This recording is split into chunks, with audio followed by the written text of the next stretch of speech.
A person came to me and said, "Why are you always happy?" I was very surprised at the question. Don't we want to be happy? He said, if you are happy, you can't be on a spiritual path. That we hear some spiritual teachers say that this world is for suffering, and unless you suffer, you can't find your true home back. I said, I didn't know that you can't happily go back, that you can't be happy and can't go back. Sometimes we misread what the teachers have said. Obviously, that person was quoting from a Buddhist text, which was taken from the Jatakas of Buddhism. And in that text, he says this world is really meant for us to have suffering.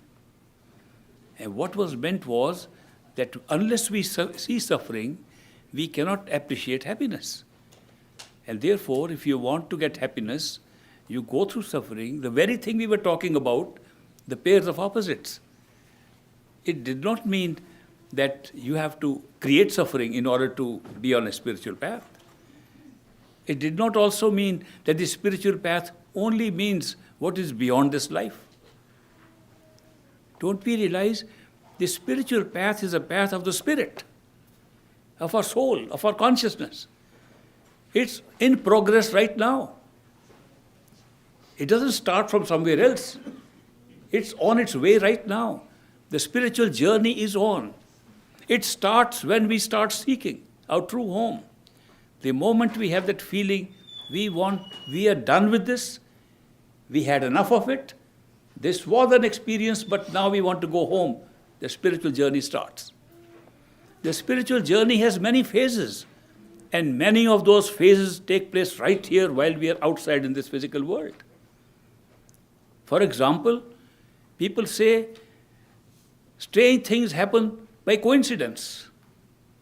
What is coincidence? A coincidence is a mark of a milestone taken on the spiritual path. Coincidences are no accidents.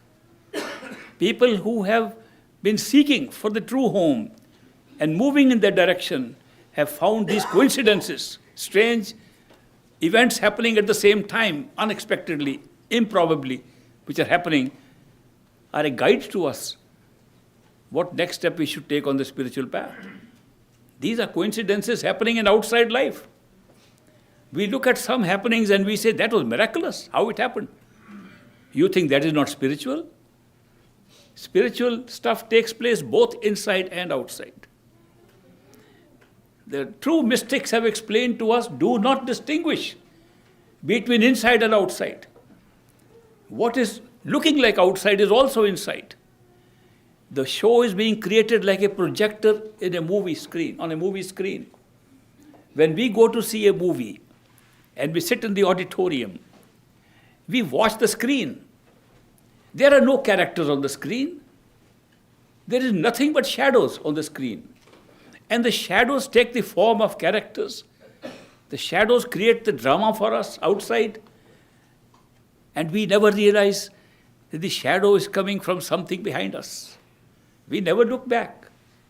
We look in the front, on the screen, little realizing that the movie we are seeing is already filmed up, is already there on a film.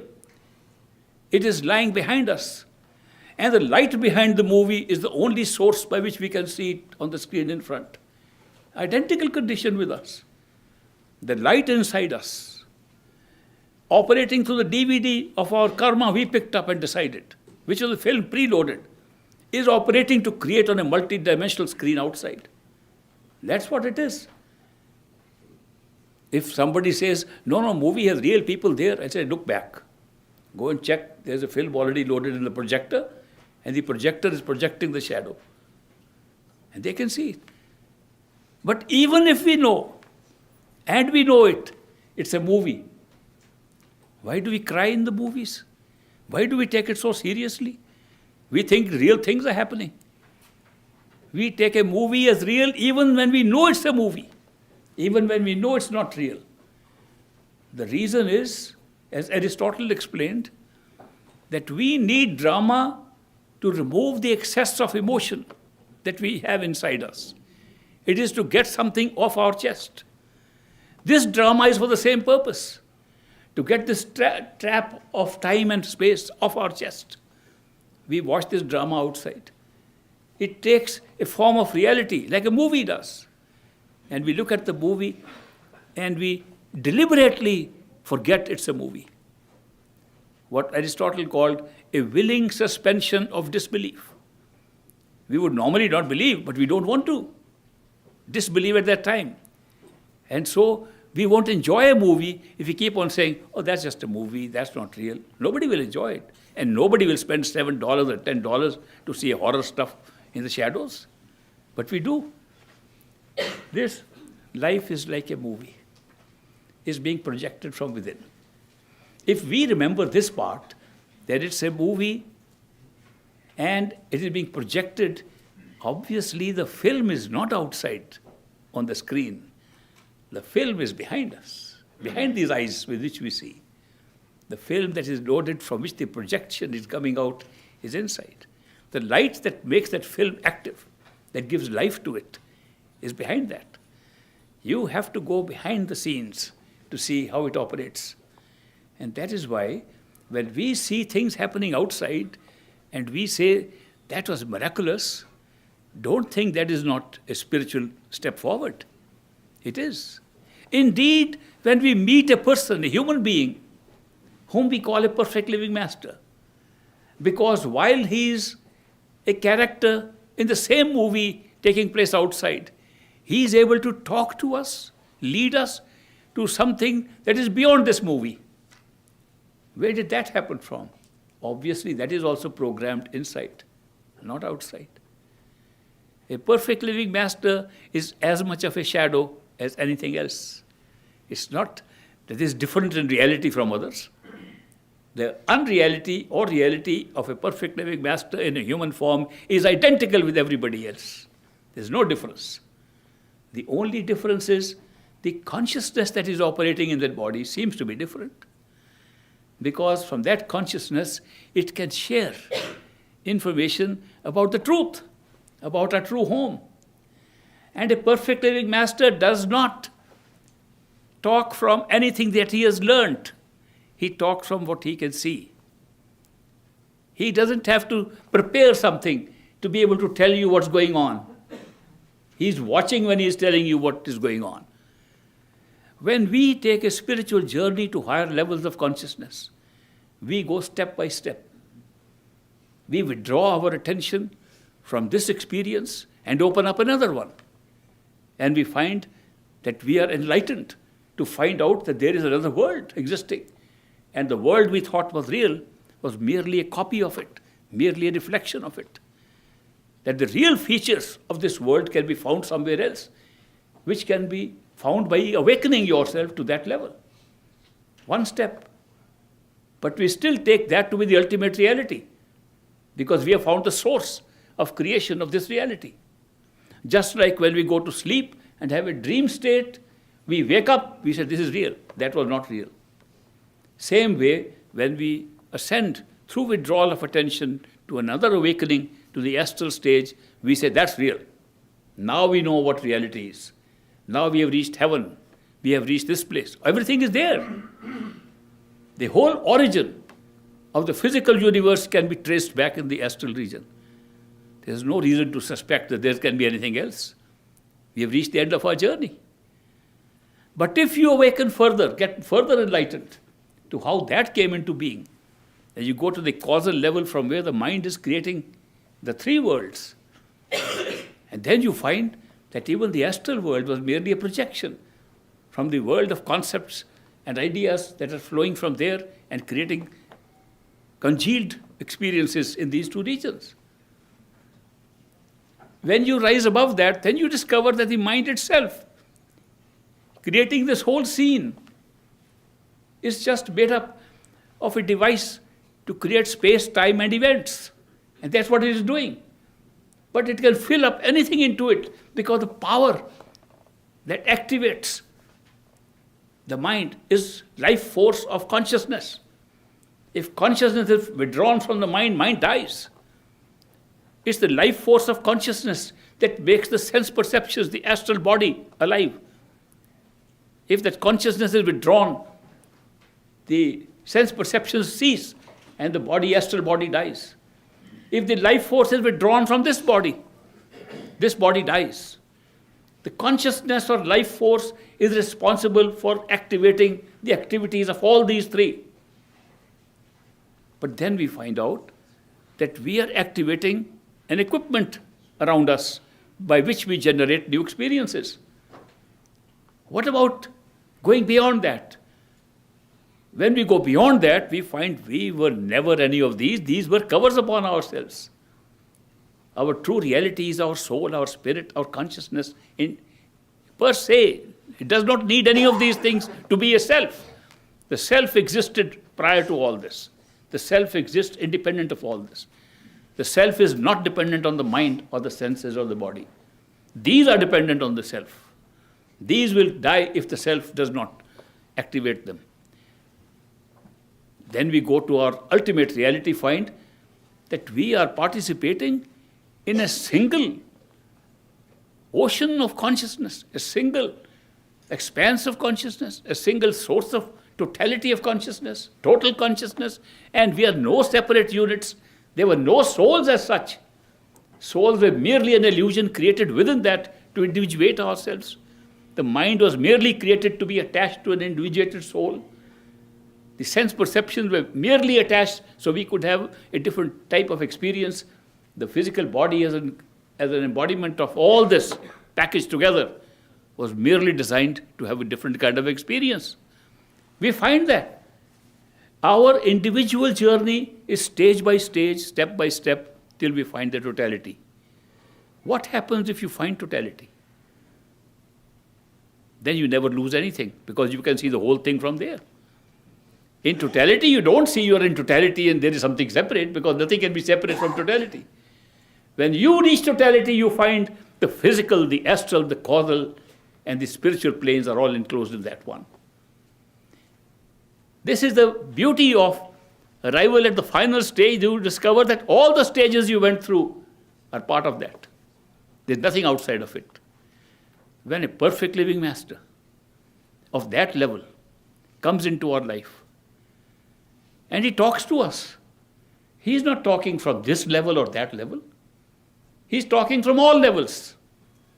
And anyone who follows his path and reaches that point also knows all levels at once. Short of that, we only know one level at a time because we are used to one reality at a time to make it relative to other realities.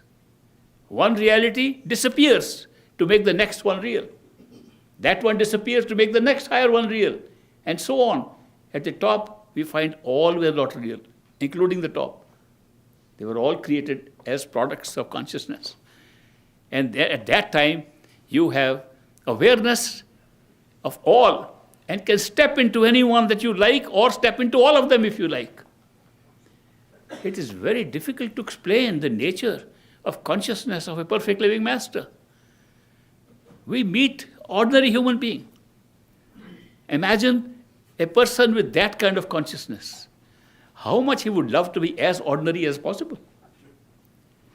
He's not come to show off anything. He knows the whole thing is part of his own play.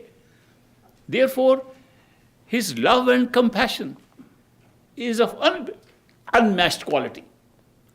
Because he can't see anything except love for this great show, love for the drama going on within itself. That is why these perfect living masters, who are very rare. There are so many spiritual teachers you'd come across in life. They take you to different levels. It's very, very rare to find a perfect living master of that order. Even those who have taken us to the state where we found our own soul, beyond the mind, we classify them as perfect living masters because they take us to a realization of ourself and remove us from the illusion created by the mind into these three worlds. But a perfect living master who at all times carries the consciousness of totality is a very rare phenomenon. It does not mean there's only one person who has that. There can be any number.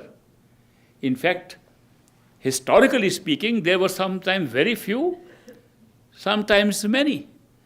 According to Great Master, he mentioned that at no time were there more than a few who could be counted on the fingers of your two hands. That means it's really a rare event.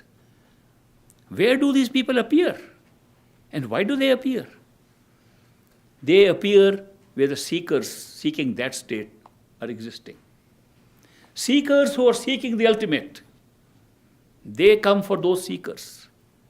They do not come to explore areas because they have got all the areas in their hands, right there in their experience, in their vision. They come for the seekers. The seekers who want to go back to the true home of totality, they come for those. But then there are many seekers who only want some part of it. So we have many masters, many teachers who take you where you want to go. Some people like to go to heaven. They don't need a perfect living master saying, I'll take you to totality of consciousness. They find a master who can take them to heaven. Heavens are in the astral plane. All heavens are in the astral plane. Hells are in the astral plane too. If you don't have a proper guide, sometimes you can go the wrong place because it's more crowded than the other. We had a BB, a lady who used to be around the Great Master. And one day, she was crying and howling, shouting, screaming. And since she was our neighbor, my neighbor, and Great Master's house was just a little distant from there, she was crying, so we tried to open up the door and said, what has happened to her? She was screaming. And then we ran to Great Master to bring him that this BB, this lady is crying, howling. And so he came. She couldn't listen to us. We tried to talk to her. We said some kind of hysterical fit has gone on this lady and she can't even hear us. She can't even respond to us. But when the Great Master came, he said, BB, where are you? She said, I have gone into hell. He said, why did you go to hell? Out of curiosity. He said, why are you screaming? Are they hurting you? No, nobody is hurting me. Then why are you screaming? I am screaming because I can't see what they're doing to the other souls and other bodies here. There's so much torture going on here. There's real hell. She said, I didn't suspect there are real hells like this. And just out of curiosity, I said, let me take a little detour from my journey and see one of the hells. Now I'm trapped, I can't get out of it. He said, repeat the words I gave you for your mantra, for your repetition, for Simran. Repeat the words and get out. She said, the torture is so much I've forgotten my words. He said, can you hear me? She said, yes, I can hear you. Follow my voice and come out. And then she quietened down, opened her eyes, put her head on Great Master's feet and said, forgive me. Never do that again. It was quite an experience. People like us, like me, particularly skeptic like me, who never believed in hell and heaven, I said, these are all made up by us. I saw that experience. And I said, there must be something that creates this experience of a hell and experience of heaven. I have heard stories, met people who have been to heaven. And they tell me what it was like. Beautiful place, very nice. They meet all the dead people. They meet them in great white robes and so on. All these experiences exist in the astral plane, just one plane above the physical. There are masters who will take you there. And then there are masters who will take you to the next level, the origin of the entire creation, which is through the mind, the universal mind.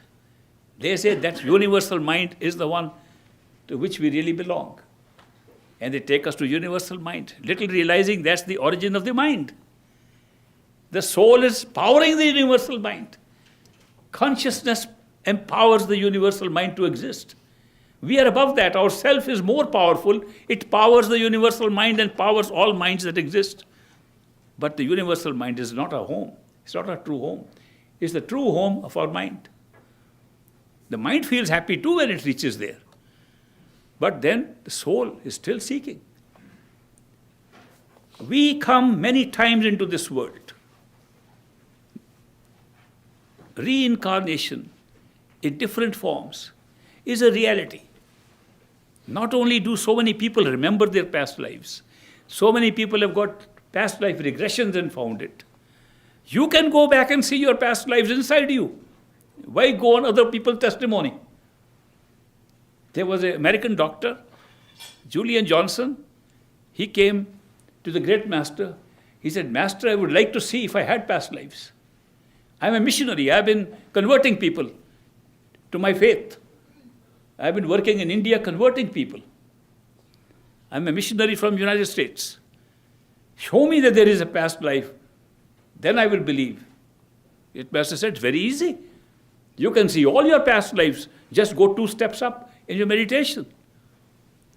You go to the causal plane, you will see the package that you picked up could not be created without a linkage of past lives.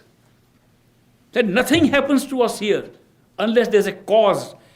And how can there be a cause at birth of a new baby? He quoted from the Bible. He said, a man brought his blind son to the master, to Jesus Christ, and said, Master, is this son born blind because of his sins or for my sins, my father's sins? The little boy born blind had no time to commit sin.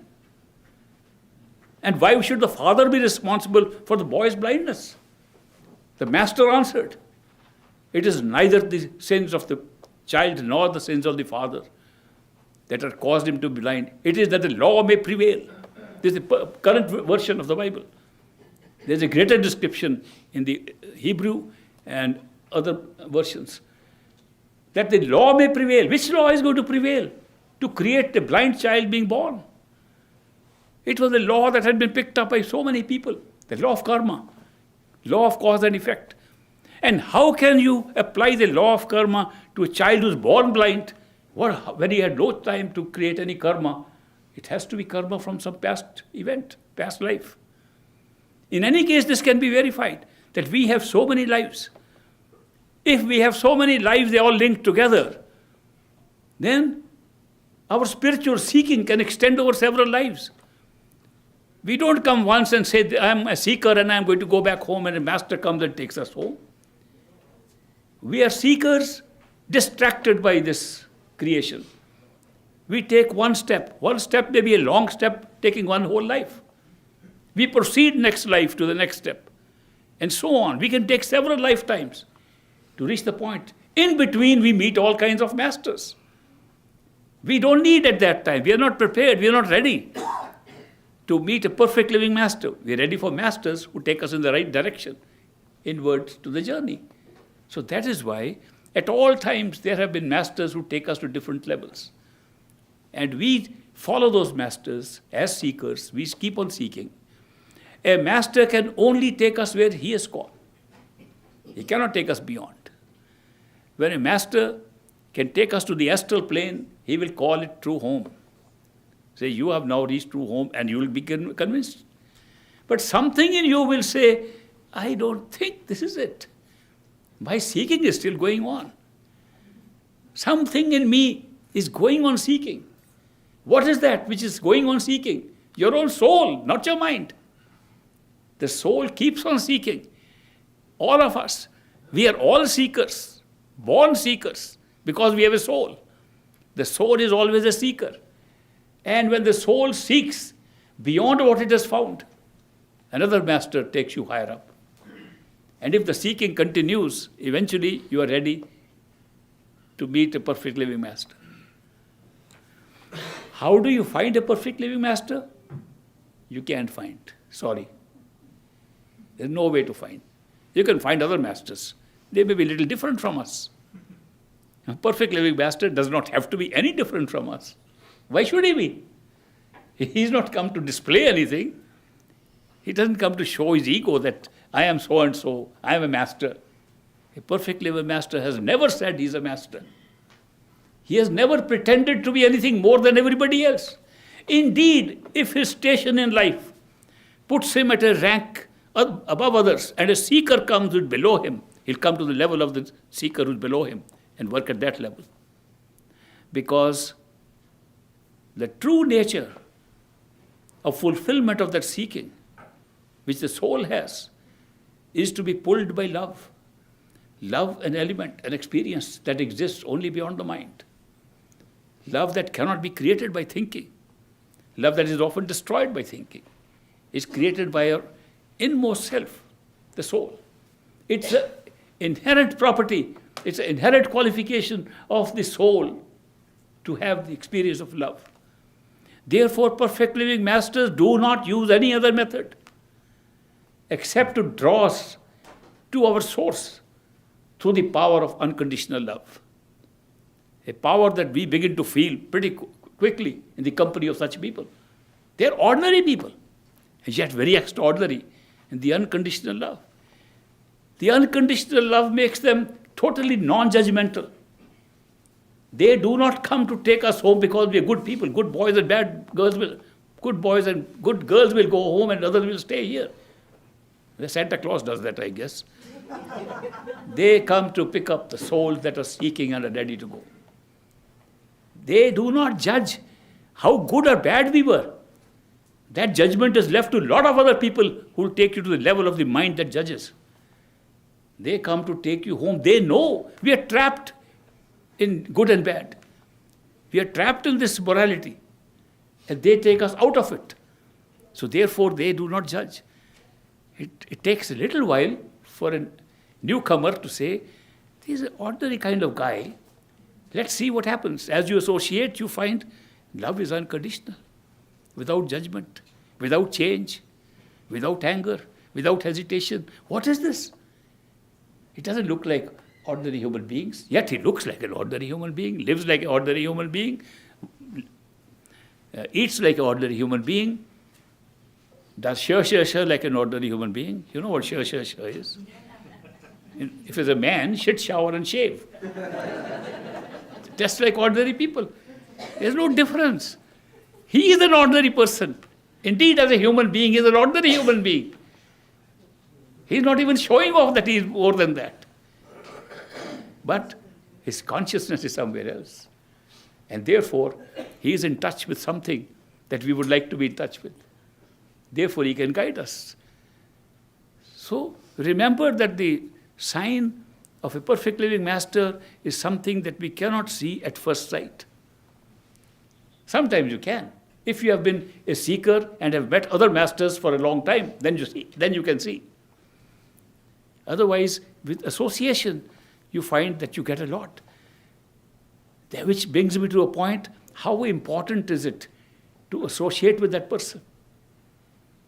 It's far more important than reading books. It's far more important than meditation. It's far more important than any other ritual that we do. Because in the company, we become like that person. That's the nature of the human mind, to become like where we keep our company. If we keep the company of such people with that kind of consciousness, we become like them. One of the very famous mystics, Kabir, he wrote some nice Hindi poetry. In one of his verses he says, Ek ghadi, adi ghadi, I'll translate it for you. Ek ghadi, adi se bhi yaad. Sangat saad ki kate kot aprad. Another line, this line says that if you spend a time, an hour and a half, or less than half of that, or even half of that, it can cut off so much of your karma, nothing else can. In other words, he says, to spend less than half of the ghadi is a 1.5 hour, is more useful on the spiritual path than 1,000 years of meditation. That's a big exaggeration, I guess. But he exaggerates to make a point that hollow meditation as a mechanical thing, to sit and close your eyes and say, we are going somewhere, doesn't take you anywhere. You can do it for 1,000 years, you won't go anywhere. But when the love and devotion pulls you towards your true home, from where it comes, towards your soul, you make your journey successful. There are people who meditate mechanically, that it's all a process of just sitting quietly, closing your eyes and sitting and looking in the darkness in front. And once in a while, if you rub your eyes, you see some light. If somebody knocks you on the head, you can see light. That's not the light we are speaking of. We are speaking of a light that you can't see outside. It's more than what the light outside exists. Therefore, you will see that there are many masters who come. And then there are masters who create cults. You are my follower, now you can't go anywhere. I would never go near such a master. He's blocking me from my own investigation. He's blocking me from my seeking. A master who says, this is it, now don't go anywhere, is blocking me. I want to explore everything openly. The thing that impressed me with great master was, he initiates me, tells me a path to follow, and he says, go and look for anything better. And go and find. If you find anything better than I have given you, take it. Don't come back to me for my permission. Permission granted in advance. Take it. And do me one favor, he said. If you find something better, come and tell me. I'll also take it. The great master's words. That was the thing that really opened me up, that he is so open. And I took him so literally. I went everywhere to investigate where the other masters are available, what do they teach, what religion teach. Got converted to religions. Tried everything out. For about 10 years, 8 or 10 years, I was doing nothing else but this. Let me find something better and prove it to my master. I found something, now I take it back to you. I couldn't. I happened to mention this very thing in an earlier talk of mine, and somebody emails to me. He says, you said that you are still ready to look for something better. That means you are not satisfied. That means you have not reached perfection at all. You're still looking for something better. That also means your master did not have. He said, if you find something better, I'll take it. That means he left scope for something better. I said, that was never the intention. This was the confidence of a person who said, nobody can find anything better, let them try. It was that you had reached a stage when you could make a challenge to anybody who said, I have something better, go and find it, tell me. Nobody ever found it. I spent, out of 87 years of my life, I spent at least 77 looking for it. And I didn't find anything better. So today I'm content, but still open. If somebody tells me something better, I'll take it. This is so amazing that when we see the structure of creation, when we see how the Creator created, and who are we in relation to the Creator, when we see that, all the answers come up completely. They are not incomplete answers. Many answers we get to our questions raise more questions. But the knowledge of totality of consciousness does not leave scope for any other questions. All questions that can arise get filled up and get answered. That's a very strange state of being. That's our true state of being. That's who we are. Covered by all these other bodies and covers and mind and so on, and we look so different. But we did it deliberately with a purpose, as I mentioned to you. And therefore, if somebody says, I have found a master, I can't be unfaithful to him and go look anywhere else, I warn that person, you are getting into a cult. This spiritual path is not a cult. It does not bind you down. It's an experimental thing. You experiment with consciousness. You experiment with the nature of the self. You experiment and go within at your own pace and find out who you really are. You experiment and see, are you the mind or are you different? What is the function of the mind? What's your functions independently? You discover all these things in the very area where they are operating. It's a scientific experiment. The science lab is your head. That's your lab. You work inside this head, not outside. We don't need outside observers to tell us who we are. We don't have psychologists to explain to me what my consciousness is. A psychologist can talk about behavior, but behavior is a very small part of our life. Therefore, the discovery of who we are has to be made by ourselves, within ourselves. It's experiential, totally experiential. And that is why, if you have found masters, great. If you want to move forward, seek more. Since you can never find a perfect living master, obviously, the onus must fall on the perfect living master to find you. If he can't find you, he's not a perfect living master then. If we're talking of totality, we're talking that you are part of that consciousness of the same person, human being, and if he can't even know who is a seeker, write him off. He couldn't be a perfect living master.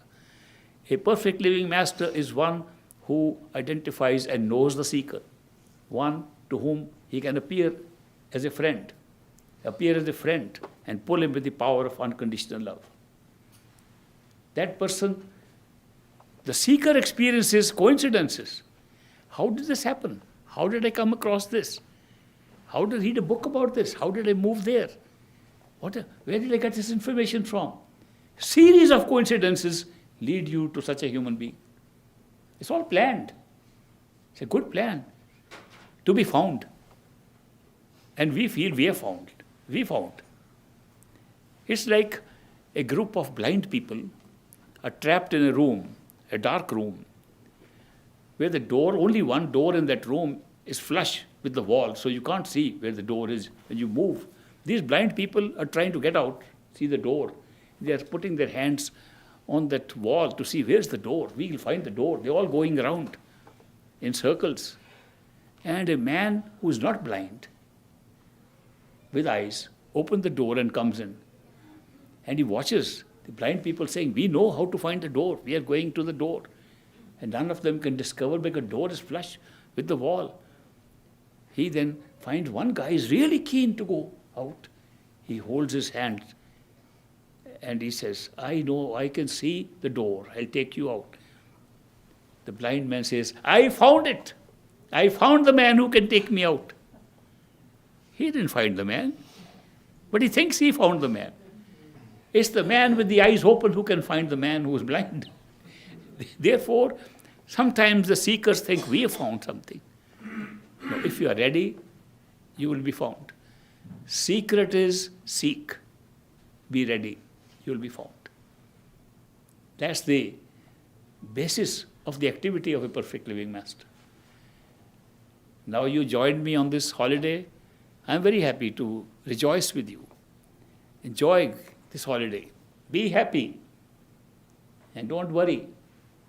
Because worry is, according to a notice I saw in the church, worry is praying for failure. When you want to pray for failure, you worry. And worry about things that are not known, will not happen, is 10 times more worry that is necessary as a concern. If you're concerned about some matters, just deal with them, straightforward.